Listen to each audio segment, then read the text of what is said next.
Coach Doc Rivers made the adjustments needed heading into Game 2. After Young cooked every defense that the Sixers threw at him on Sunday, Philadelphia started Simmons on him this time, and his length bothered the diminutive star from the outset as he was forced into a couple of turnovers. What Simmons did was force Young to either side of the floor, which gives him less space. In Game 1, he feasted on being able to attack the middle of the floor, and that attributed to the turnovers he committed. On the other end, the Sixers hunted him on defense. He was switched onto Harris a couple of times early and he was exploited. Young is not a good defender, and Philadelphia should make him a factor on that end in terms of being involved in every play and tiring him out a bit. Young was not able to score as well as he did in Game 1 as Philadelphia made the right adjustments there, but he was a huge factor with his passing outside of a few bad turnovers. The Sixers did a solid job on limiting Young as best they could, but it was the others that gave them trouble. Danilo, Gallinari and Kevin Huerter had 15 points each off the bench in the first half as they kept the Hawks in the game. Philadelphia should have been up by much more than 2 points at halftime, but Atlanta got a lot of support from their role players to stay in the game.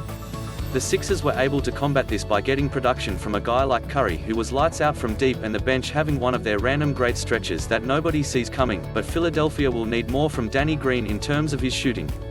He was finally able to get a shot to fall from deep in this one, but he needs to find his rhythm going forward in this series. The unit was an absolute disaster in Game 1, but they were almost just as bad in the first half of this one. Philadelphia held a 31-20 lead after one quarter, and coach Doc Rivers started the second with a lineup of Harris, George Hill, Furkan Korkmaz, Tyrese Maxey, and Dwight Howard. Atlanta then cut into the deficit and pulled to within 35-33 before Rivers put the starters back in to begin restoring order a bit. That is, until Milton absolutely came alive in what was an unforeseen stretch. After losing his spot in the rotation to Maxey, he had not played in a while, and he came in and knocked down 2 ginormous triples in the third quarter, including a heave to beat the buzzer.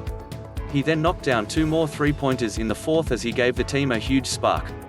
Considering that this is the playoffs and it is round 2, Rivers should begin thinking about shortening the rotation a bit. Matisse Thybulle, Howard, and Hill should definitely be in the rotation, but relying on a rookie like Maxey at this stage is asking a lot despite his obvious talent, and Milton might have earned his rotation spot back.